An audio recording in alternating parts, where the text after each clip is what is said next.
Hello and welcome. My name is Dominic Frisby, and today I'm going to tell you the story of the comedian who turned his life around with Bitcoin and time. It's the story of how a jobbing stand-up beat inflation, fiat and himself, one Michael Saylor video at a time. Now, I have a friend called Steve. We'll call him Steve. He's a comedian, a very good one. He started at the same time as me, maybe a year or two later. And back in the day, we all thought Steve was going to be a huge star. And if there was any justice in the world, he would have been. But there isn't. We all know that. And Steve ended up one of those many jobbing circuit comedians with a brilliant act, good enough to storm pretty much any room under any circumstances, but who never seemed to get beyond the circuit. And there are plenty of unknown but brilliant acts like Steve, believe me. Maybe he didn't have the right mindset. I don't know. If you want my opinion, I think he overthought things. But what do I know? There are plenty of hugely successful people who overthink things. And Steve was always interested in investing. And in his spare time, and comedians have plenty of that, he began speculating with his earnings. And Steve liked to do things properly. And investing was no different. So he studied hard, he researched, he read loads, he watched videos, listened to podcasts, scrutinised company reports and accounts, evaluated the fundamentals. He did everything you are supposed to do. It didn't work out. Steve lost money consistently. Bad choices dogged him. And as COVID took hold in 2020, Steve took stock of his 20 plus years on the circuit. Where was he in life? What had he achieved? And just as he'd never broken out of the circuit, Steve had never broken into the higher tax bracket either. Despite scrupulous and honest accounting, he'd never once made it beyond the basic band. He had no property, no house, which for a man close to 50 was unimpressive. Very little in the way of savings, even though he was frugal, no pension. The comedy circuit was already in recession. Now COVID had shut it down. Things were looking bleak. And then Steve started watching Michael Saylor videos.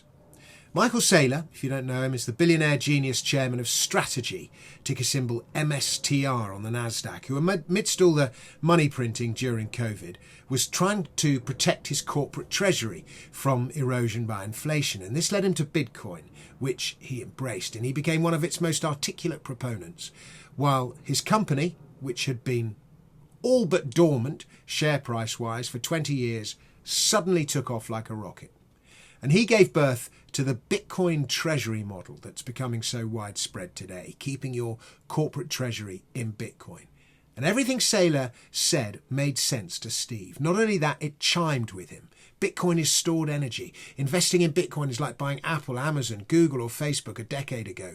They're all dominant technology networks, so they're destined to grow. The more you obsess over timing the market, the more mistakes you make. The best strategy is to buy Bitcoin and wait. It will have a market cap in the multi-trillions. All that stuff. Steve had known about Bitcoin for many years. I told him about it, but he never invested. He bought shares in Lloyd's instead. He even bought shares in comedy chain Jongleurs, which went bust. Regent Inns back in the day. And Steve changed tack. He decided he was going to do for himself what Saylor had done for Strategy. And he began buying Bitcoin with any spare cash he had. In his ISA, he bought Strategy. He started Bitcoin wallets for his nephews and nieces and godchildren and bought them small amounts of Bitcoin on their birthdays, confirmations, baptism, Christmas, that kind of thing. And then something unlikely happened. Steve's investments started going up. By now, he was obsessing over Michael Saylor videos, watching and re-watching them, finding old interviews from back in the day, presentations, and marvelling at the consistency of message, and also at Saylor's extraordinary gift for spotting and riding technological trends. There is not a single interview that man has done that I haven't watched, Steve told me the other day. Steve sold every stock he owned. He couldn't buy Bitcoin through his broker, thanks to the FCA, so he bought Strategy instead. And now he started buying other Bitcoin treasury companies. Last year, I think he bought Metaplanet, which has done incredibly well. Meanwhile, everything he earned, he sent straight to an exchange and converted it to Bitcoin. Only the bare essentials he needed to cover that month's bills did he keep in fiat. He turned his entire personal operation into a Bitcoin treasury.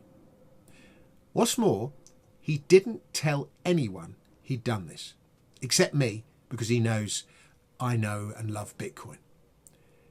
He doesn't mind when Bitcoin sells off, it just means he can buy more on the cheap. He thinks it is inevitable, because of its superior technology, that Bitcoin becomes the world's dominant money system. That individuals, corporations and countries will store their capital in Bitcoin rather than in fiat, so they don't suffer erosion by inflation, which is inevitable because governments everywhere are incapable of reining in their spending, even with Elon Musk in charge. He just keeps on accumulating, keeps on watching Saylor videos, and keeps on keeping his head down. Now, there are lots of people like Steve. I read about them every day, talk to them on Twitter. I just come back from California. I met a load at Freedom Fest in California, then in Prague at BTC Prague. Said it before, and I say it again.